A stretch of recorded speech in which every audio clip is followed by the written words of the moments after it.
थोड़े foot cut से ये फर्क नहीं पिया अरे सोच लथी है थोड़ी सोच लथी है और भी ठीक थी वैसे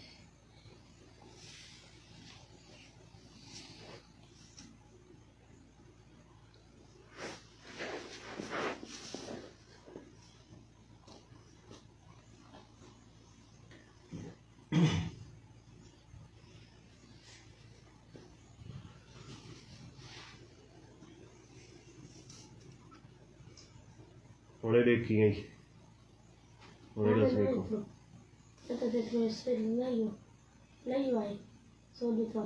फर्क आ गया ना फर्क पड़ा फर्क सोच गई सोच नहीं होने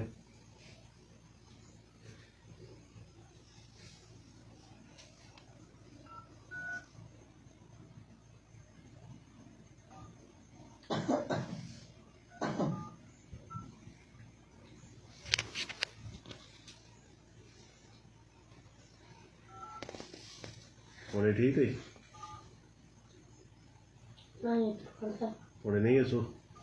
बस ठीक है।